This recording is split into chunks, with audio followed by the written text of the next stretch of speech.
So guys, स्वागत है आपका एसएससी डिफेंस एकेडमी में। तो मैथमेटिक्स के मोस्ट इंपॉर्टेंट क्वेश्चंस आज की क्लास में हम कवर करने वाले हैं। मोस्ट इंपॉर्टेंट आपके लिए ये वीडियो रहने वाली है बिकॉज ये प्रीवियस ईयर क्वेश्चंस हैं, ये मोस्ट एक्सपेक्टेड क्वेश्चंस हैं जो कि आपको एसएससी 131 एंड 132 एग्जाम में देखने को मिलेंगे। तो इनमें से श्योर शॉर्ट आपको क्वेश्चंस देखने को मिलेंगे बिकॉज ये क्वेश्चंस मोस्ट रिपीटेड क्वेश्चंस हैं जो बार बार एसएससी 131 एंड 132 में आ सकते हैं बिकॉज प्रीवियसली भी ये क्वेश्चंस बार बार आ रहे हैं। ठीक है, सो मोस्ट इंपॉर्टेंट वीडियो को हम शुरू करते हैं। तो आज की क्लास का हमारा पहला क्वेश्चन रहेगा, दैट इज यहाँ पे हमारा पहला क्वेश्चन है ट्रिग्नोमेट्री पोर्शन में से ये क्वेश्चन पूछा गया है। और ट्रिग्नोमेट्री एक मेन रोल प्ले करती है बिकॉज वहाँ से आपको श्योर शॉर्ट 4 से 5 क्वेश्चन देखने को मिलते हैं और इनका लेवल भी थोड़ा सा इजी टू मॉडरेट रहता है। तो पहला क्वेश्चन क्या है हमारा, if A sine 45 degree equal to B cosec 30 degree, तो what is the value of A की पावर 4 अपॉन बी की पावर 4। ठीक है, इसमें एक्चुअली आपको करना क्या है, जो आपको गिवन दिया है यहाँ से आपको ए और बी की वैल्यू को फाइंड करना है और बाद में आपको ए और बी की वैल्यू को पुट कर लेना है। कैसे करना है ये देखो फर्स्टली मैं यहाँ पे लिखता हूँ कि आपको गिवन क्या दिया है, A sine 45 equals to B cosec of 30। तो सिंपल है, यहाँ पे वैल्यूज को पुट करना है और वैल्यूज आपको ट्रिग्नोमेट्री की लर्न करनी पड़ेंगी। ठीक है, वैल्यू लर्न करके रखो और फिर विद इन सेकंड्स आप क्वेश्चन को सॉल्व करते हो। साइन 45 की वैल्यू होती है 1/√2, है ना, और कोसेक 30 की कितनी होती है भाई, साइन 30 की जितनी होती है ना उसको उल्टा कर लो, साइन 30 की 1/2 होती है तो कोसेक 30 की कितनी होगी, 2 होगी। इस तरह से ट्रिक बना के आप याद रख सकते हो। ए को मैं सेम लिखूंगा और दूसरी साइड से बी में बिकॉज मल्टीप्लाई में था यहाँ पे डिवाइड में जाएगा, यहाँ पे क्या आ रहा है 2 आएगा और ये √2 यहाँ पे डिवाइड में है, यहाँ पे मल्टीप्लिकेशन में जाएगा। क्लियर। और अब देखो यहाँ पे एक के सामने तो हमारे पास वैल्यू आ चुकी है बट यहाँ पे कुछ भी नहीं डिनोमिनेटर में है तो मैं 1 लिख सकता हूँ। तो ये मेरे पास ए और बी की वैल्यूज़ आ गई। ये 1 मैंने क्यों लिखा, बिकॉज यहाँ पे डिनोमिनेटर में कुछ भी वैल्यू नहीं आ रही थी तो मैं किसी भी टर्म के नीचे मैं यहाँ पे अगर इक्वेशन को सॉल्व करता हूँ तो देन मैं यहाँ पे डिनोमिनेटर में 1 लिखूंगा। अब मेरे पास ए की वैल्यू आ चुकी है 2√2 और बी की वैल्यू आ चुकी है 1। बस इसको आपको अब क्वेश्चन में पुट कर लेना है, ए की पावर 4 अपॉन बी की पावर 4 में आपको सिंपली पुट करना है, आपको आंसर मिल जाएगा। चलो मैं यहाँ पे करके बता देता हूँ, ए की पावर 4 अपॉन बी की पावर 4 जो आपको फाइंड करना है। ओके, अब ए की वैल्यू मैंने क्या फाइंड करी, 2√2। 2√2 की पावर आपको 4 करनी है, अब क्वेश्चन में बोला गया है, और 1 की पावर भी 4 करनी है, ये भी क्वेश्चन में आपको पूछा गया है। अब यहाँ पे सिंपली क्या करना है, 2 है √2 है, पहले 2 की मल्टीप्लाई को आपको 4 बार कर लेना है, फिर √2 की मल्टीप्लाई को 4 बार करना है बिकॉज पावर दोनों की 4 है। तो 2 की मल्टीप्लाई को जब आप 4 बार करोगे तो 2 × 4, 2 × 8, 2 × 16 आएगा। क्लियर। और जब √2 की मल्टीप्लाई को 4 बार करोगे तो क्या आएगा भाई, √2 इंटू √2 करोगे तो सिंपल एक 2 आएगा, और उसके बाद एक √2 और करोगे तो फिर 2 आएगा। तो 2 × 2 कितना बनता है, ये हमारे पास बनता है 4। एक बार सिंप्लीफाई कर लेना, बिल्कुल ईजी है। और 1 की पावर 4 ये 1 नहीं होता है। तो आंसर आपके पास कितना आ चुका है, 64 is the right answer for you. तो 64 आपका सही आंसर रहेगा। अगर ऑप्शन में 64 है नहीं है तो आप यहाँ पे देखो कि 64 को आप इन टर्म्स ऑफ पावर कैसे लिख सकते हो। क्या 6 की पावर 3 64 होता है, नहीं होता, बिकॉज ये होता है आई थिंक 216। ठीक है, लेकिन अगर 4 की पावर 3 करते हो तो 4 × 16, 4 × 64, तो मैं इसको 4 की पावर 3 लिख सकता हूँ। तो इसलिए अगर पावर्स में रहता है तो इसको आप चेक कर लो, 4 की power 3 is the right answer. तो यहाँ पे आपका सही आंसर होगा ऑप्शन बी। आई होप ये आपको क्लियर हो गया होगा। अब हम बढ़ते हैं नेक्स्ट क्वेश्चन पे। अब ये क्वेश्चन भी ट्रिग्नोमेट्री पोर्शन में से लिया गया है। क्वेश्चन क्या है, क्वेश्चन है इफ कॉट की वैल्यू आपको दी है और साइन कॉस और कोसेक की वैल्यू आपको फाइंड करनी है। देखो आपको किसी भी ट्रिग्नोमेट्रिक रेशियो की वैल्यू को अगर फाइंड करना है ना, आपको परपेंडिकुलर आपके पास होना चाहिए, आपके पास बेस होना चाहिए, आपके पास हाइपोटेन्यूज होना चाहिए, तो कोई भी वैल्यू आप फाइंड कर सकते हो। अब क्वेश्चन में गिवन क्या दिया गया है, आपको कॉट ए की वैल्यू दी गई है 12/5। tan इक्वल होता है परपेंडिकुलर अपॉन बेस के, तो कॉट किसके इक्वल होगा, बिकॉज कॉट इसकी इनवर्स आइडेंटिटी होती है, तो ये होगा बेस अपॉन परपेंडिकुलर के। ठीक है, अब मैं अगर यहाँ पे एक ट्रायंगल ड्रा करूँ इस तरह से, तो यहाँ पे मैं लिख सकता हूँ बेस कितना है मेरे पास, बेस मेरे पास है 12 और परपेंडिकुलर इज 5, और with the help of Pythagoras theorem यहाँ पे आपको क्या करना है, ये आपको एंगल ए दिया है बट यहाँ पे आपको, चलो मैं यहाँ पे लिख लेता हूँ। ठीक है, पाइथागोरस थ्योरम यूज़ करूँगा और हाइपोटेन्यूज को मैं फाइंड करूँगा। ठीक है, आपको ट्रायंगल ड्रा कर लेना है और राइट ट्रायंगल ड्रा कर लेना है, परपेंडिकुलर बेस आपको यहाँ पे लिखना है, और फिर हाइपोटेन्यूज कैसे फाइंड करेंगे, with the help of Pythagoras theorem hypotenuse find करेंगे। तो पाइथागोरस थ्योरम क्या कहती है कि हाइपोटेन्यूज का स्क्वायर इक्वल टू बेस का स्क्वायर प्लस परपेंडिकुलर का square, according to Pythagoras theorem ये होता है। ठीक है, अब यहाँ पे आप हाइपोटेन्यूज आपको फाइंड करना है तो एच का स्क्वायर सेम रखो, बेस का स्क्वायर, बेस कितना है आपके पास 12 है तो 12 का स्क्वायर कर लो, परपेंडिकुलर 5 है तो 5 का स्क्वायर कर लो, 12 का स्क्वायर करोगे तो 144 आएगा और 5 का स्क्वायर करोगे तो 25 आएगा। दोनों की एडिशन कर लो, 144 प्लस 25 इज 169 आई थिंक, बिल्कुल 169। तो इसका मतलब मेरे पास हाइपोटेन्यूज का स्क्वायर कितना आ गया 169 आ गया। बट जब आप स्क्वायर हटाओगे ना, स्क्वायर आप दूसरी साइड लेके जाओगे तो ये रूट बनेगा, रूट ऑफ 169 आ रहा है और 169 को जब आप सॉल्व करोगे तो हाइपोटेन्यूज की वैल्यू 30 निकल चुकी है, ये निकल चुकी है। इसका मतलब ये वैल्यू मेरे पास 13 आ गई है। मतलब अब मेरे पास हाइपोटेन्यूज भी है, मेरे पास परपेंडिकुलर भी है, मेरे पास बेस भी है। तो क्वेश्चन में जो आपको फाइंड करना है सिंपली अब आप कर सकते हो। ठीक है, क्वेश्चन में आपको साइन ए प्लस कॉस से मल्टीप्लाई कर सकते हैं। साइन ए किसके इक्वल होता है, साइन ए इक्वल होता है परपेंडिकुलर अपॉन हाइपोटेन्यूज के, प्लस ये ए हमें एंगल दिया हुआ है, कॉस से किसके इक्वल होता है बेस अपॉन हाइपोटेन्यूज के। ठीक है, और ब्रैकेट कोसेक के किसके इक्वल होता है, cosec is the inverse identity of sine. तो अगर मेरे पास साइन परपेंडिकुलर अपॉन हाइपोटेन्यूज है तो कोसेक हाइपोटेन्यूज अपॉन परपेंडिकुलर होगा, बिल्कुल ईजी है। और वैल्यूज आपके पास हैं, आप वैल्यूज को पुट कर लो। परपेंडिकुलर आपके पास कितना दिया है 5 दिया है, हाइपोटेन्यूज इज 13, बेस जो मैंने यहाँ पे रब करा है ये वैल्यूज आपके पास इतनी इतनी दी हुई हैं। ठीक है, और उसके बाद हाइपोटेन्यूज कितना दिया है जो आपने फाइंड करा था with the help of Pythagoras theorem, 13 दिया था और परपेंडिकुलर 5 था। ठीक है, अब सिंपली आप यहाँ पे देखो बेस हमारे पास सेम है दोनों का, तो यहाँ पे ऊपर आप एडिशन कर लो, 12 और 5 कितना होते हैं 17 होते हैं। तो ये आ गया 17/13 मल्टीप्लाई 13/5। तो भाई 13 से 13 कटेगा, आंसर विल बी 17/5। तो कौन सा ऑप्शन सही रहेगा, ऑप्शन ए इसका सही आंसर रहेगा। भाई प्रैक्टिस करोगे तो क्वेश्चन विद इन सेकंड्स निकल जाएंगे, विद इन 30 और 40 सेकंड्स में निकल जाएंगे। थोड़ी सी प्रैक्टिस की जरूरत है, तो कंटिन्यूसली इन क्वेश्चंस को प्रैक्टिस करते रहो। ठीक, आई होप ये आपको चीज़ें क्लियर हो रही होंगी। ठीक है, और इसके साथ ही मैं आपको बता दूं कि एग्ज़ाम डेट के रिलेटेड भाई एग्ज़ाम डेट आपकी है 20 जुलाई 2024। तो यहाँ पे अगर मैं एग्जैक्टली कैलकुलेट करूँ तो आपके पास 35 डेज़ बचे हुए हैं एग्ज़ाम के लिए। तो अपने सीरियस एफर्ट्स को बढ़ाएं, एफर्ट्स को सीरियस करें। और यहाँ पे जो आपके लिए कोर्स क्रैश कोर्स जो कि शुरू करा गया है, तो भाई यहाँ पे 50% डिस्काउंट के साथ आपको मिल रहा है। यहाँ पे क्रैश कोर्स में आपको शॉर्ट PDF नोट्स मिलेंगे जो कि हर एक सब्जेक्ट के रहेंगे, आपको व्हाट्सएप पे ये प्रोवाइड कर दिए जाएंगे। उसके बाद आपकी रात को 9 से 11 बजे तक लाइव क्लासेस चलेंगी। और अब एग्ज़ाम आपके पास आ रहे हैं, तो यहाँ पे आपको मैराथन क्लासेस भी मिलेंगी, आपको रिकॉर्डेड क्लासेस भी मिल जाएंगी अगर आप क्लासेस को अटेंड नहीं कर पाते हो रात को 9 से 11 बजे तक। तो रिकॉर्डेड क्लासेस में आप अपने टाइम के अकॉर्डिंग कभी भी क्लास को देख सकते हैं। उसके बाद mock test, previous year questions, हर एक चीज़ आपको प्रोवाइड करी जाएगी। वीक एंड डेट्स को अलग से क्लासेस भी प्रोवाइड करी जाएंगी। और अगर आपने ऑफिसर बनने का सपने पूरा करना चाहते हैं और सीरियसली एफर्ट लगा के अगर आप प्रिपरेशन करना चाहते हैं तो बिना टाइम वेस्ट करे आप 1 मंथ में भी यहाँ पे कोर्स को क्रैक कर सकते हो। बिकॉज बहुत सारे कैंडिडेट्स जो कि हमारे साथ पिछले एग्जाम्स में थे SSC 129 130 में, उन्होंने भी एक मंथ पढ़ के भी यहाँ पे एग्ज़ाम को क्रैक करा हुआ है। तो मैं आपको बोलता हूँ कि श्योर शॉर्ट नोट्स और आप रिकॉर्डेड लाइव क्लासेस हमारे साथ पढ़ लेते हैं ना, तो श्योर शॉर्ट थोड़ी सी मेहनत आपको करनी पड़ेगी बट ठीक है, और मेहनत करके आप यहाँ पे ऑफिसर बनने के सपने को पूरा कर सकते हैं। तो बिना टाइम वेस्ट करे आज ही आप हमें व्हाट्सएप कर सकते हैं और लिमिटेड सीट्स इसके लिए पेंडिंग है। ठीक है, यहाँ पे आपको लास्ट 1 मंथ में अभी कोर्स में इनरोल कर दिया जाएगा, बट अगर आप लेट होते हैं 4-5 दिन वेस्ट करते हैं तो उसके बाद कोर्स में आपको एडमिशन नहीं मिलेगी। ठीक है, तो यहाँ पे आप हमें व्हाट्सएप कर सकते हैं अगर आप कोर्स में डिटेल्ड वे में हर एक सब्जेक्ट को पढ़ना चाहते हैं विद इन 1 मंथ में। ठीक है, और यहाँ पे हम कंटिन्यू करते हैं आगे मैथ्स के मोस्ट इंपॉर्टेंट क्वेश्चंस को। अब अगला क्वेश्चन क्या है, ये मोस्ट इंपॉर्टेंट क्वेश्चन है जो कि बार बार रिपीट होता है। यहाँ पे क्या बोला गया है, देखो मैं आपको आई थिंक ये पिछली क्लासेस में भी इसी फॉर्मेट पे क्वेश्चन था। 2 एंगल्स, एक एंगल है x, एक एंगल है y, जनरल बता रहा हूँ अभी। 2 एंगल्स का सम अगर 180 होता है तो उन्हें क्या कहा जाता है, उन्हें सप्लीमेंट्री एंगल्स कहा जाता है।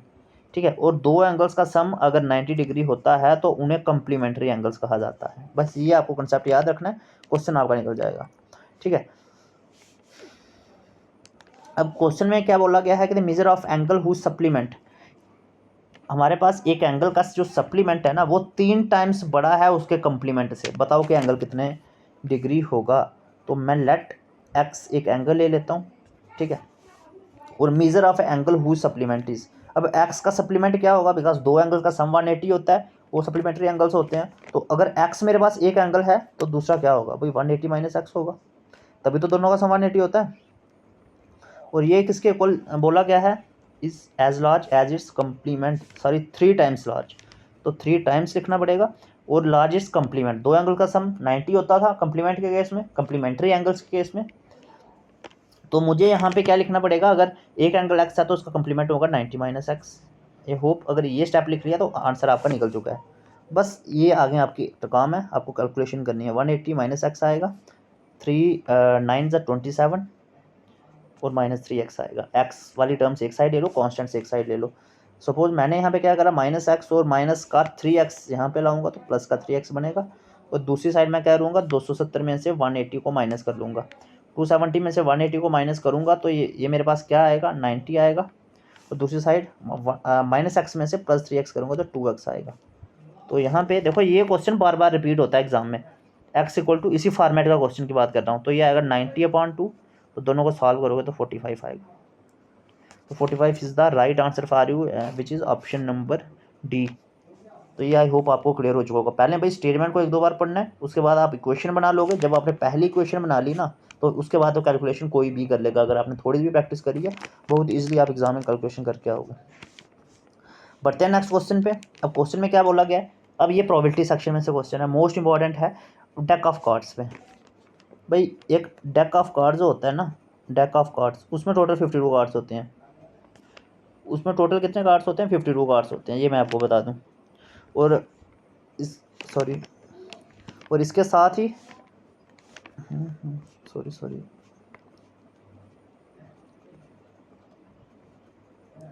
हाँ जस्ट वेट, हाँ तो 52 कार्ड्स होते हैं।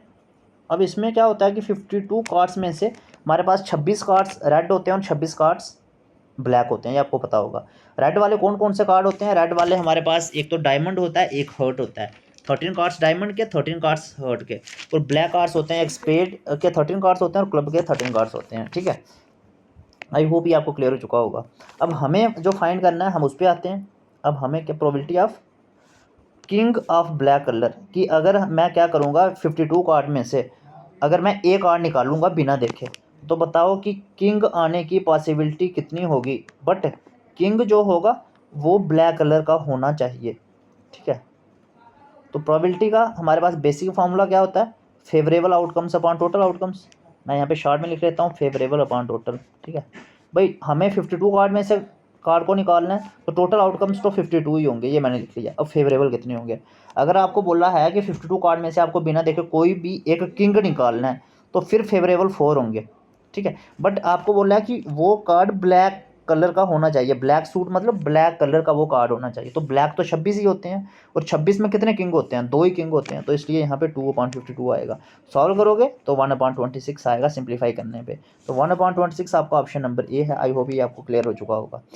जो मैं आपको एक क्वेश्चन दे देता हूँ, अगर आपको सिमिलर वे में क्वेश्चन आया हो, a card is drawn from a pack of 52 cards, what is the probability of getting a queen of red colour, तो उस केस में आपके पास आंसर क्या होगा, ठीक है, ये आपको बताना है।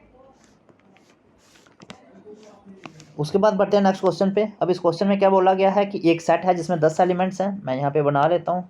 ये मेरे पास एक सेट है 10 एलिमेंट्स, और दूसरा सेट है बी जिसमें 20 एलिमेंट्स हैं और 5 एलिमेंट्स दोनों में कॉमन है।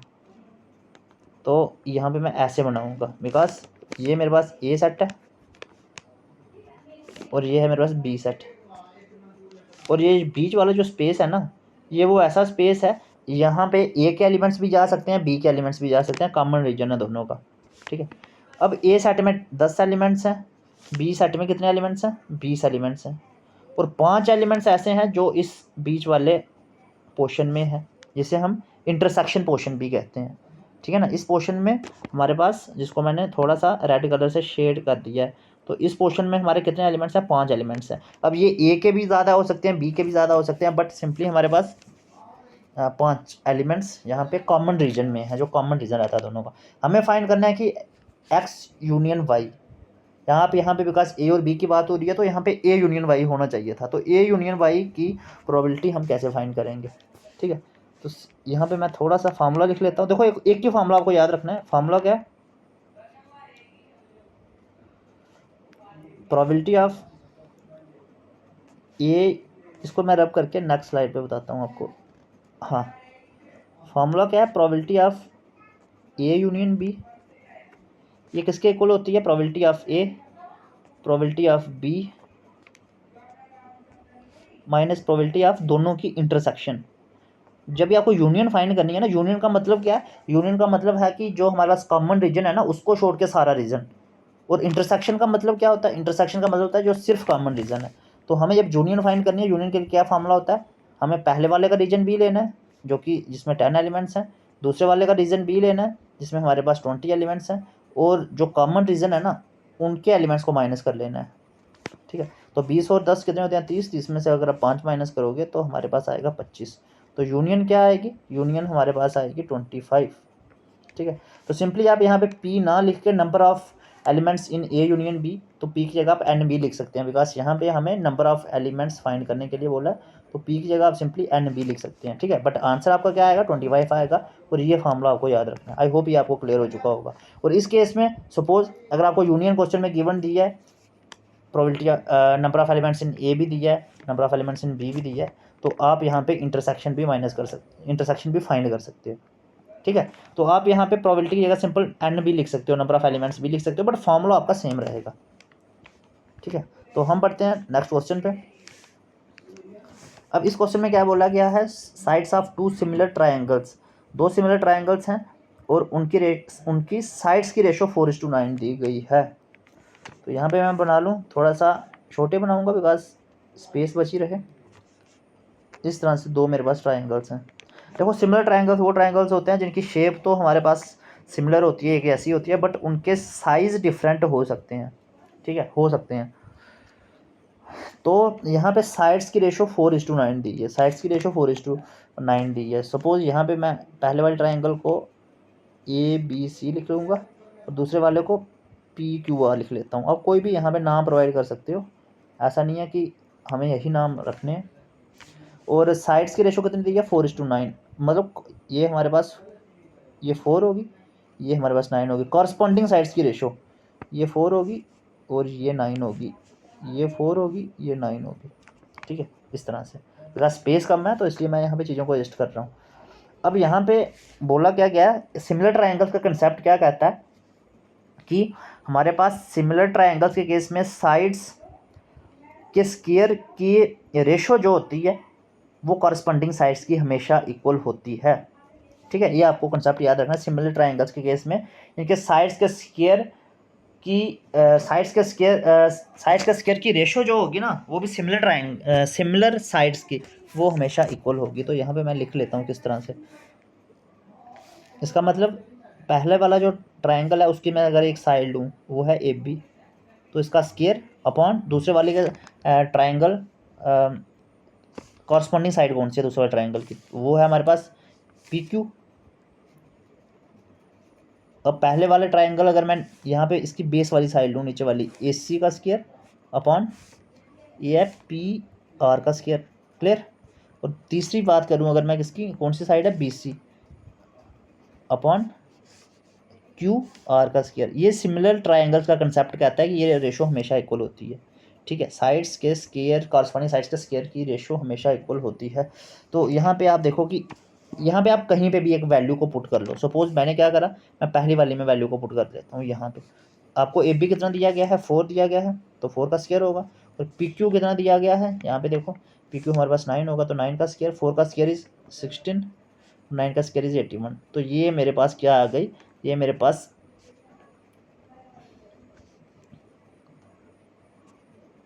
एरिया की रेशो आ गई, ठीक है। यही कंसेप्ट हमारा जो सिमिलर ट्राइंगल्स का था ना, ये एरिया के लिए यही कंसेप्ट था।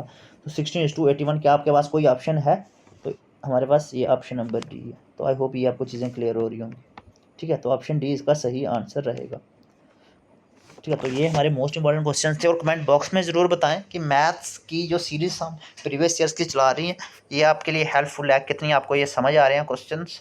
और इसके साथ ही मैं आपको बता दूं कि अगर आप रेगुलर कोर्स में ज्वाइन होते हो, एक मंथ में आप अगर अपने अफसर बनने का सपने को पूरा करना चाहते हैं और यहाँ पे आप हमारे साथ प्रिपरेशन शुरू करना चाहते हैं, तो इस फॉर्मेट में आपकी क्लासेज रहेंगी जो कि आप गूगल मीट पर चलेंगी और इस तरह से आपकी रात को 9 बजे से 11 बजे तक आपको हर एक सब्जेक्ट टीचर्स द्वारा पढ़ाया जाएगा, ठीक है। और कोर्स में अगर आप इनरोल होना चाहते हैं तो इसमें देखो मैं आपको बता चुका हूँ कि क्या क्या यहाँ पे आपको मिलेगा और लोवेस्ट प्राइस पे ये आपके लिए ऑफर चल रहा है, बिकॉज यहाँ पे लिमिटेड टाइम बचा हुआ है।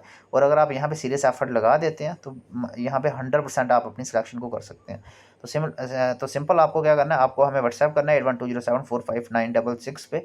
तो गारंटेड सिलेक्शन के लिए आपको इसे फॉलो करना होगा और विद इन शॉर्ट पीरियड में अगर आप कोर्स में इनरोल होते हैं तो आप यहाँ से अपनी प्रिपरेशन को शुरू कर सकते हैं, बिकॉज यहाँ पे एडमिशन्स यहाँ पे क्लोज कर दी जाएंगी फॉर ACC 131 के लिए।